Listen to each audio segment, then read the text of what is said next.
Burgess and Bolton's weekly wrap-up.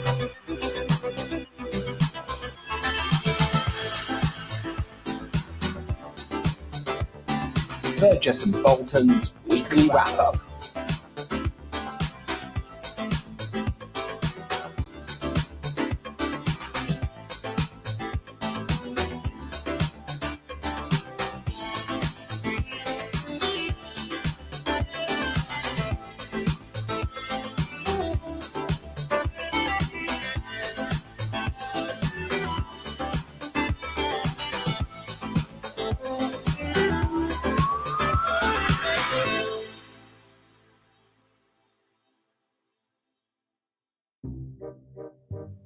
Burgess and Bolton's weekly wrap-up. Hello, Ben. Hi, Jeremy. Welcome back. Yes, we had a week off. We're here for a week, and then we have another week off. So it is. It's called flexible working. Yeah, it's a new hybrid model. Yeah, exactly. There we are. It's all the rage. Welcome, welcome everybody to this week's edition of Burgess and Bolton's weekly wrap-up, where we look at everything to do with the London market.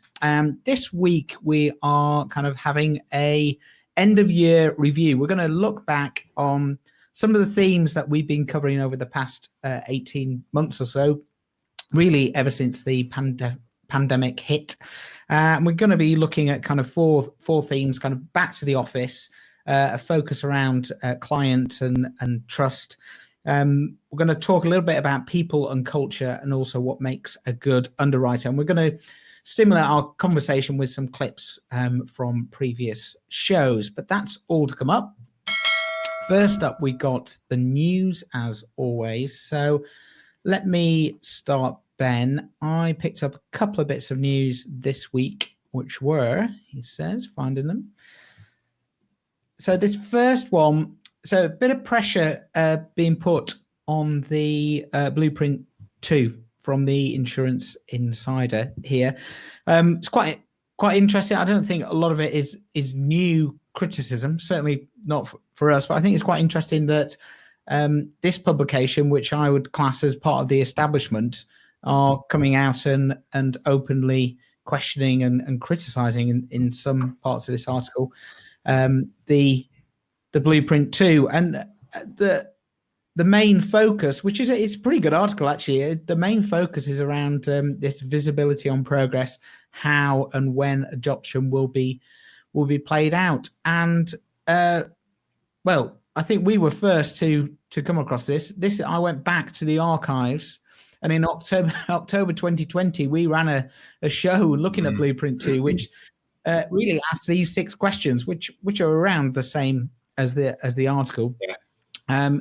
And when we, not just on this show, but at the conferences as well, we've been talking about the blueprint, whether the direction of travel is right in the first place, and then is the progress fast enough and in the right direction. So yeah, it's quite interesting that publication's come out, put its head above the parapet. Yeah, I agree. I mean, I think it's all really about transparency, and I think there's a bit of frustration emerging now about concrete, tangible delivery dates and times, and some of this will be underpinned by the frustrations and the comments on cost as well in terms of consultants, which is also in the article.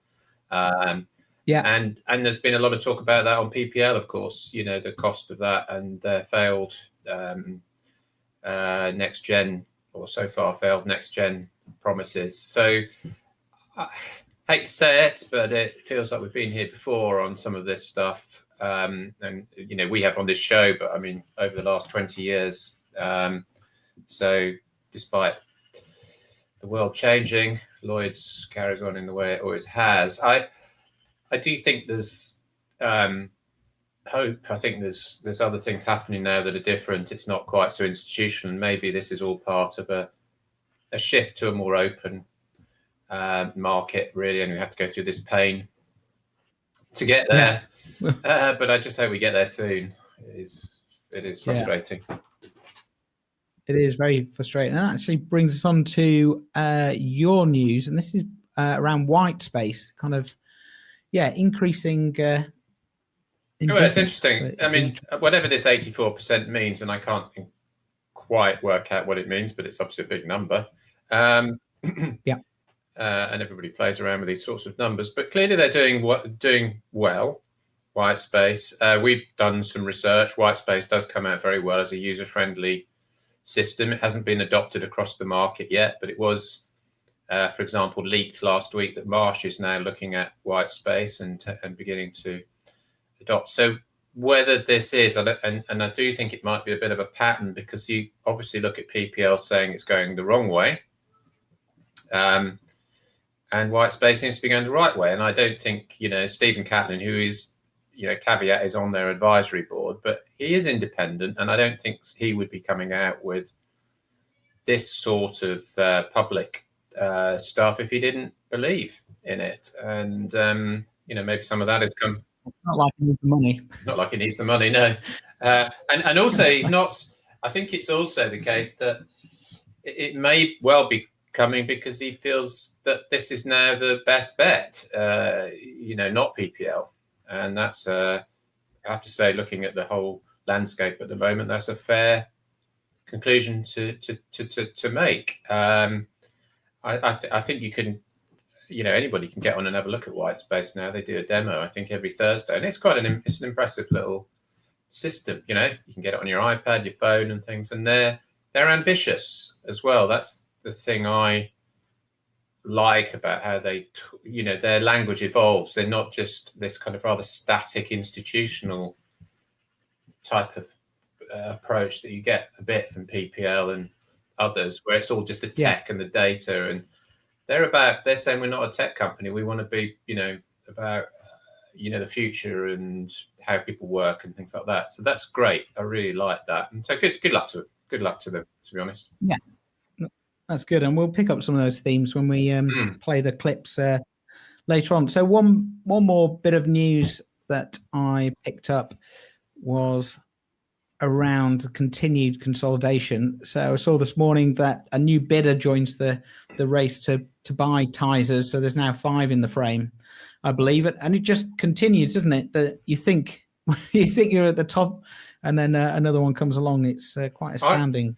What's going on in that? I mean, I feel like I have a busy life and lots going on in terms of what I do in the insurance market, and I know you do too. But my God, when I look at what's going on in the broking world, it must be like,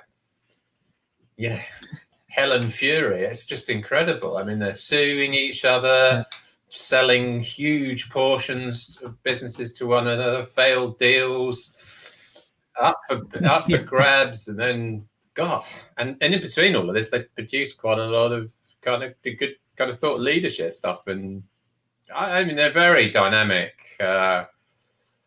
environment, the broking environment, whatever you say about it. And there's a lot going on. Where the hell it's all going, you don't really know, do you? But it's consolidating, you're right. And that's what's happening in the carrier side. But at the moment, a year and a half, 2 years ago, we were talking about all the carrier mergers. There hasn't been too much of that recently. That seems to have died down a little bit. It's all been on the broking side. I suspect next year we might be talking about carriers being sold and merging. Yeah.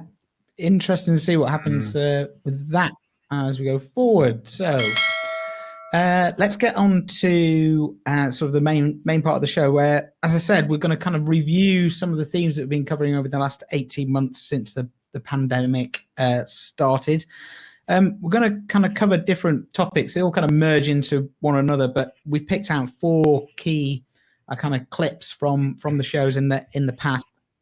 And we're going to start off with a special that we did in August last year, so a year ago, with Savills, and they are talking way back then, before lockdown too, about the state of the industry and what it might mean for the return to the office. So let's have a look at this clip, and then we'll come back and talk about it. Really quite amazing, because I've been doing this a long time, and I've spent 30 years trying to get insurance and brokers and underwriters as close as possible physically within a tiny part of London. That core EC3 market is tiny. And I've spent my entire career trying to pack them in so they can get to see each other as soon as possible and as easily as possible and as comfortably as possible. And now suddenly they're all saying, it doesn't matter. You know, we can do it like this. I can see you guys here and that's fine. I just don't believe it. I mean, I really don't. I think that industry absolutely thrives on socializing, face-to-face interaction, nuance, all the stuff you cannot do like this. And also, I don't think you can sell like this. And, you know, a large portion of insurance is actually sales. And I just don't think it's possible. Coming back to the original question, are we being led by the big guys? Yes. I mean, Lloyd's isn't open until, was it the end of August? So September seems to be the return date for most of my client base. Yeah. We're still doing an awful lot of work with them, but it's all remote. There's very few of them. In fact, I'm struggling to think of one who's actually back in the office.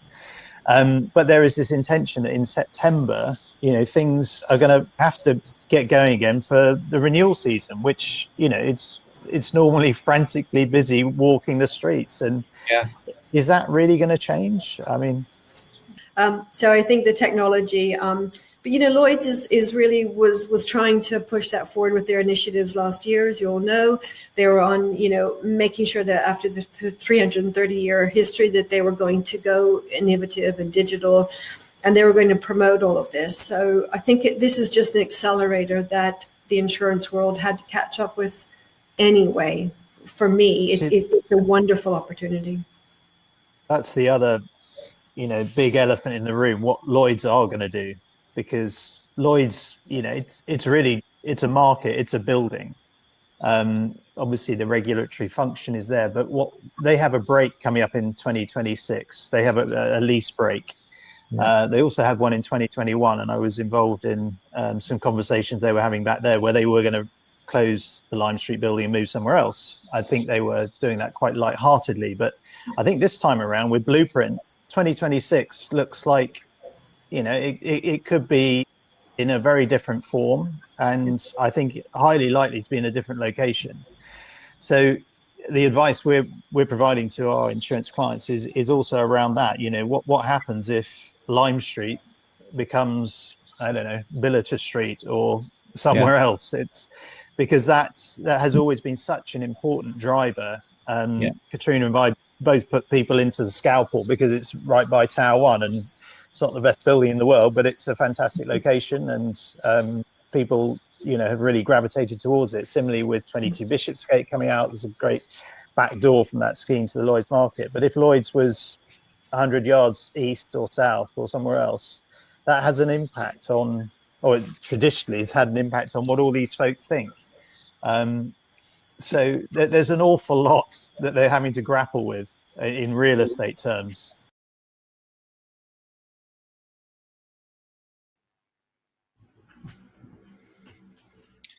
It's really, really interesting listening back to that, because obviously it was recorded this time last year when we thought everything in September, October was going to go back to normal, and in reality, it all shut down again, and we had lockdown too. And there, David was talking about we have to return for the renewal season, but actually we couldn't, and it happened. And I think that's quite interesting, isn't it? As we look to go forward, I think all these arguments about what can and can't be done remotely. I've got every time someone said, "Oh, that can't be done remotely," it's had to be done remotely. I'm not saying it's the best thing. In fact, I believe, well, we both believe, I think that creative conversations and business is better done face to face, and certainly when you're having those conversations to innovate and try and create ideas, certainly. For me, anyway, face to face is the right way of going. But there is so much that's happened over the past year since we recorded that. It's really fascinating. And it shows how we are constantly trying to forecast. We can't even forecast the near future in the next few months. You know, it's incredible, really. You have to take. You know, you kind of had to pinch yourself a little bit about the last year and a half. When you look at things like that, because there's two of the leading figures in the market, you know, and they can't really predict what's going on, and nor can we. I think you're right. It's force majeure and all that, but things do get done. Life does go on, and you can liken it to kind of war or something, can't you? Where you kind of imagine that if it did happen, everything falls apart, but somehow it doesn't. But now we're in a different situation now. The stuff on Lloyd's is really prescient in terms of what David was talking about, what happens to not just the building and the lease, but now I think Carnegie Brown as well flagged that the room is probably done. That's my interpretation. And the Lloyd's building will be turned into something that is more of a meeting and social venue for the market, which is also something I've talked with David and Katrina about, so. But we may all be wrong again, because, I look at clips like that and think, oh God, you can't predict anything. But I do think it's beginning to sort of roll out. I think the points about technology and it being an opportunity, I think that's probably that was great, but it's still, to our earlier conversation, still looks like wishful thinking in some areas. That's we've had some acceleration, but to be honest, not anything like as much as we perhaps all thought in those sunny days of 2020. Did you notice how sunny it was? It was beautiful. I know. There are some things I miss about that summer, and one of them was the lovely, wasn't it? Yeah. David had a great tan. Just can't believe it. Yeah, amazing. I think there's two things to say about the digital side of things. I think one is you would have thought that things coming out of Lloyd's and the blueprint would have really come on at pace, but I think and that hasn't happened. But I think within individual organisations, I think there has been a change in gear for some of these things, if not to actually implement the stuff, at least to have the conversation about, okay, what is this technology? How can it help us? And how do we stay relevant, I suppose, in an increasingly digital environment, and not relevant just from a client's point of view, but also from a talent and people point of view, because there is and we're going to talk about this in more detail, but there is a challenge around talent in the market and across the board. This week in the news there was the most jobs on the market.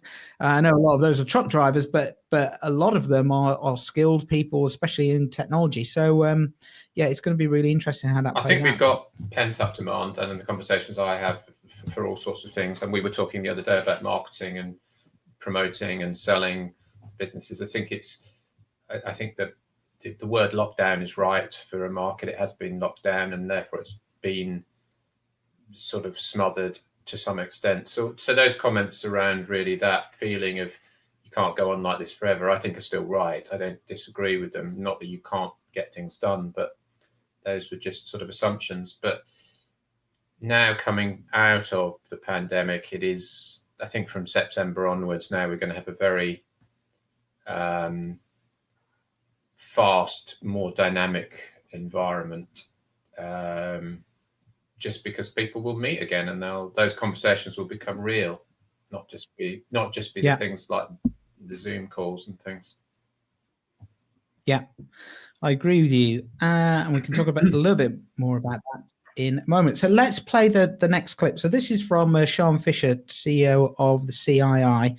I think he was speaking at London Market Claims, which was virtual last year, so October 2020. She talks here about customer experience and trust. We'll play the clip and then we'll come back and talk about it. I find it's good to start with a truism. So insurance has always made a huge contribution to people's lives and also to the wider economy.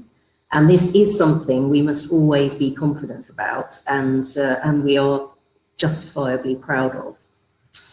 But I think a question we should ask ourselves is whether we do ask enough questions about how our customers see their relationship with the insurance market and what they expect to see when they need us. For the last 3 years, the CII has been producing a public trust index in conjunction with the Institute of Customer Service. And despite everything, if you think about all the change that's happened in the last 3 years, the core themes are actually holding remarkably steady. So when consumers are buying and holding an insurance policy, they particularly use the words confidence and relationship, by which they mean my insurer look after me and cares for me, not just for my policy. And with particular relevance to the claims experience, customers use the words control, speed, and respect, by which they mean, give me a say in the claims process, get me back on my feet quickly, and in particular, trust me and treat me in a human way. So how could these expectations that we've identified drive change? Clearly, what we need to be doing is putting the customer at the heart of the claims journey and being empathic and savvy about the way an insurance product works in practice. And we have to be realistic, of course, that this is all being expected against the backdrop of ongoing pressure on expense ratios and an ever-increasing demand from customers for speed and efficiency. So we do need to make automation a friend and not treat it as an enemy, and turn it to the aid of our age-old challenge with insurance products and the claim service that goes with them, which is ensuring relevance. As machines can help more and more with the routine aspects of what we do, we are actually freed up to do the things only people can do. This seems particularly exciting in the claims space because this is an area where there are perhaps the most opportunities to create new services that focus on people-oriented challenges. Just to take a couple of examples from recent observation, in the world of cyber insurance particularly, the focus has been increasingly on benefits that include reputation management, legal and regulatory advice, and crisis business management, rather than simply paying out a cash sum for a liability. The benefits are focused on reducing the loss by managing the risk, rather than only making a payment at the end of the day. And looking at the current issues around business interruption insurance, always easy to comment on these things with the benefit of hindsight. But let's posit that if products had included benefits, perhaps around helping businesses to continue in a socially distanced world, maybe helping restaurants to switch to takeaways, or helping businesses to use the internet for their services rather than face-to-face, this could have helped the sector's response to the crisis.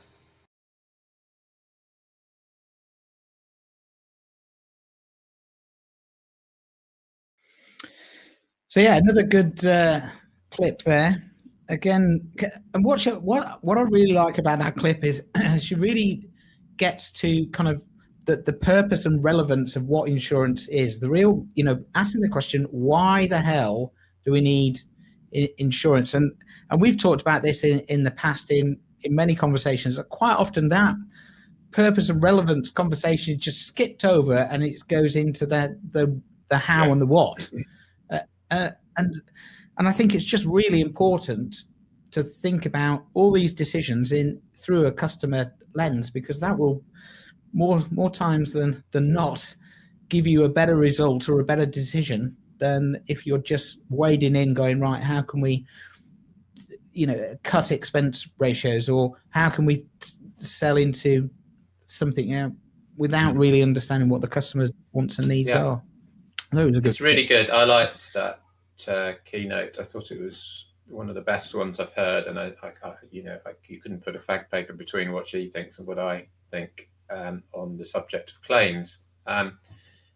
What she refers to very well is the Gordian knot of cost versus service, and that is difficult for organizations. And I think it's one that I did a recent panel where we were all asked at the end of the panel, and there was people like Rob Powell from Marsh on there, head of claims, And the question was about what did we see as the kind of near future, and independently, all of us, I think there were 5 people on the panel, some underwriters, pure brokers, claims people, and myself, and we all came up with a technology start point.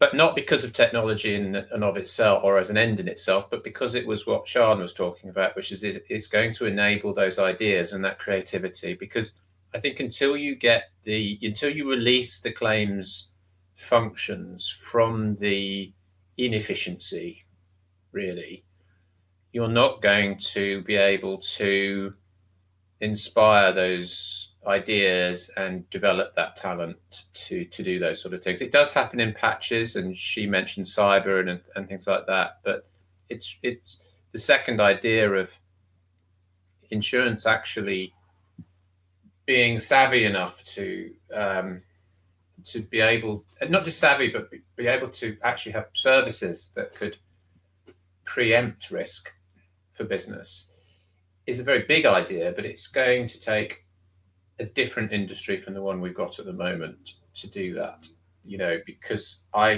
deal day to day, and there is no time in the day for most people to do that sort of thing. There is no function, there is no, arguably there's not that much desire at the top of organizations, because probably, as one chief exec said to his claims team when I was there, he said, look, it's for you to tell me what the inspirational ideas are, and I'll tell the board.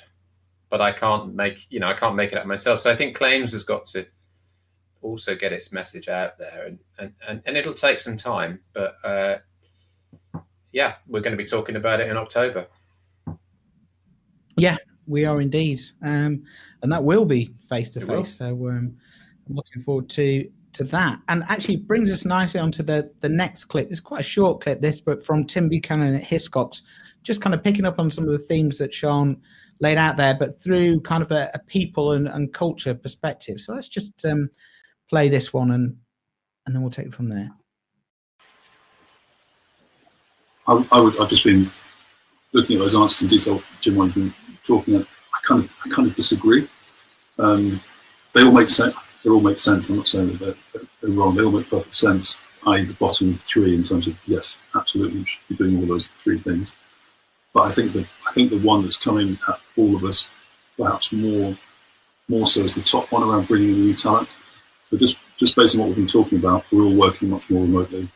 We've had this conversation internally about we all work well together remotely via VC because we all know each other.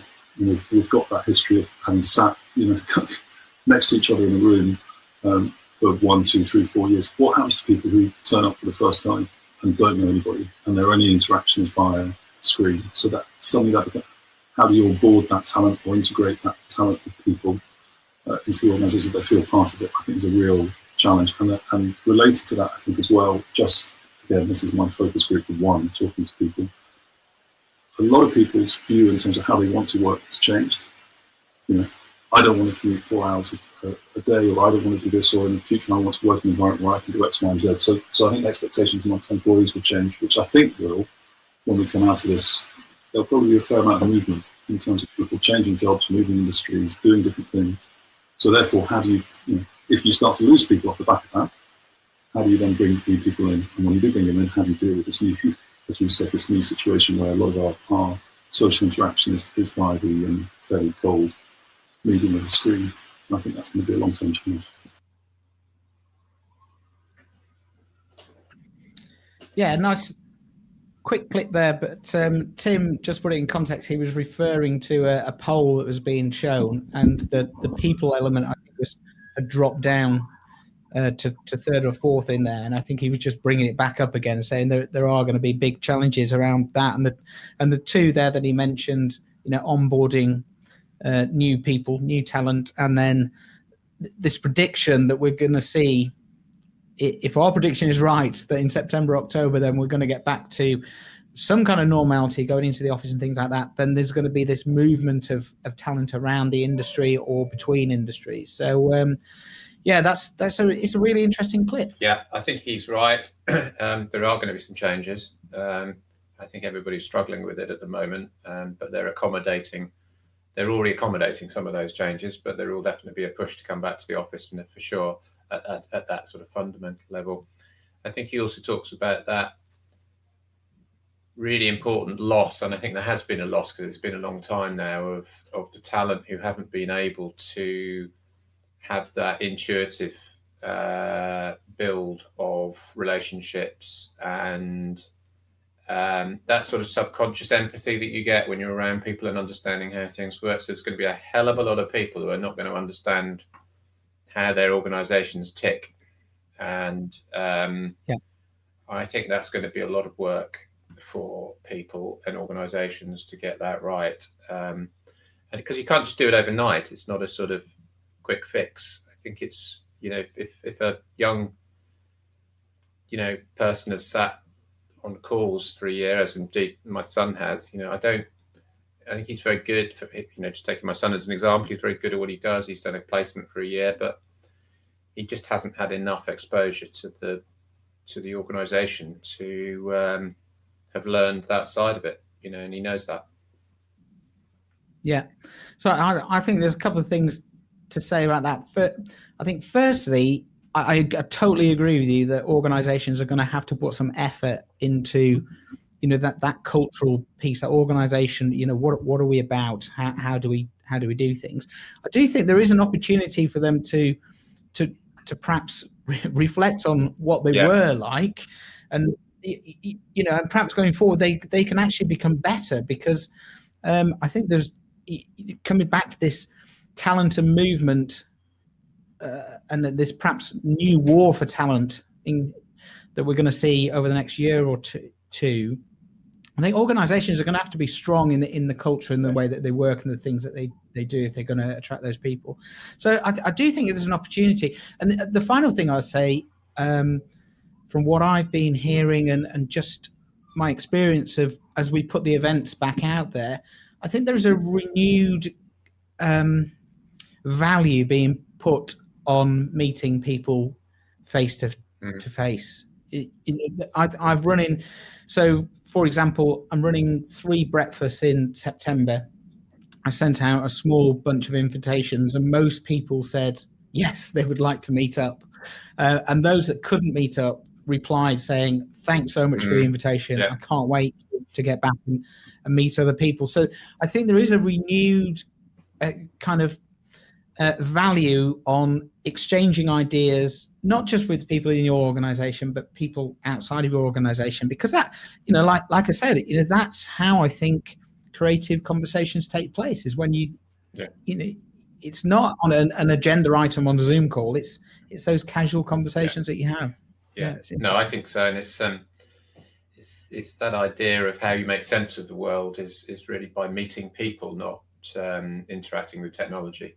And that should be a lesson now for everybody. I'll say very pointedly about the InsurTech people.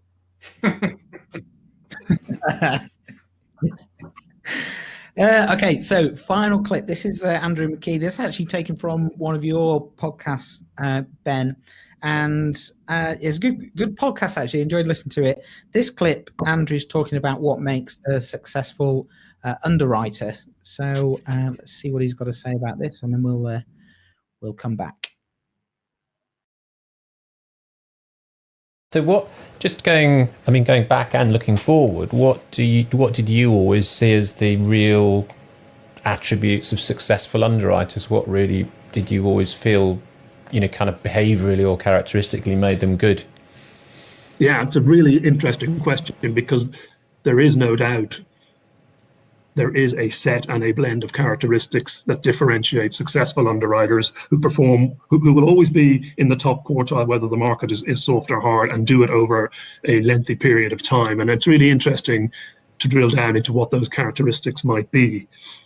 We used to have a phrase or an acronym at Mitsui, which we thought, and I hold that belief to be true today, kind of summarized what defines a successful underwriter. And we call it CASE, C-A-S-E. Mm-hmm. So firstly, curious. A good underwriter needs to be curious about what's going on in the world.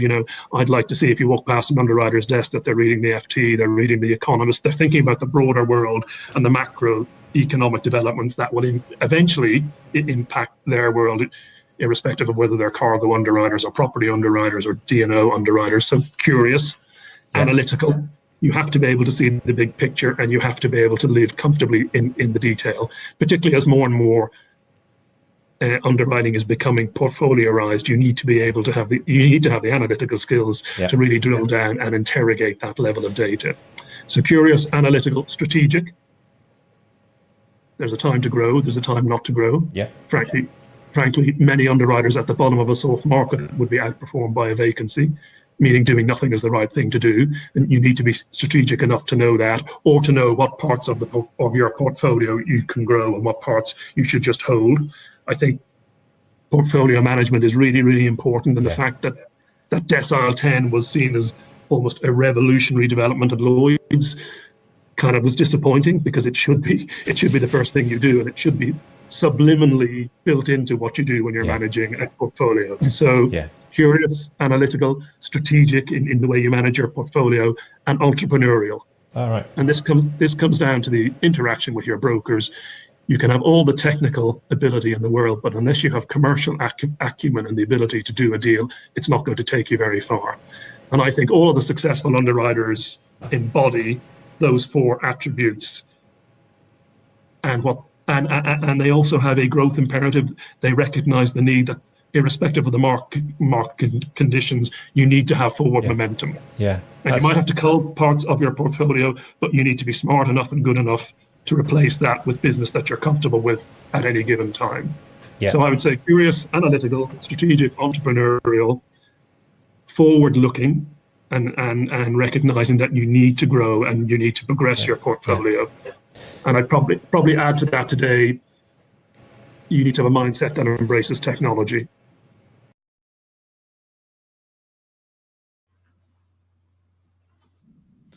I like that clip.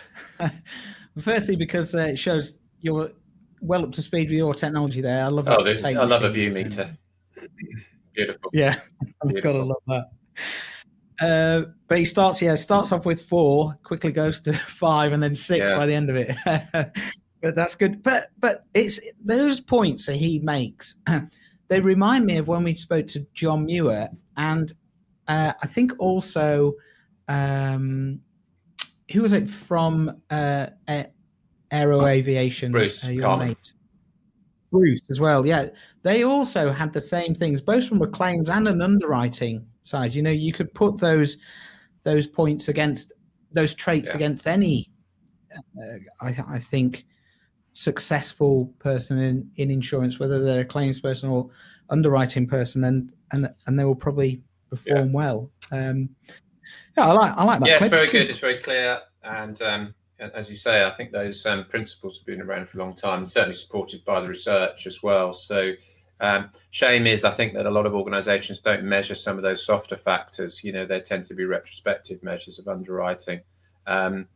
Again, is that something that will change? I think it is, because I think the people like Bruce, who you mentioned, and the thinking about people that you touched on earlier has got to be in that space. And you know, the new talent that will come into the market, there's going to be a fundamental thinking about how they're going to be working in the future. And some of that you do see. I think if you sort of scan across LinkedIn, you can see it's becoming a younger industry, a more diverse industry.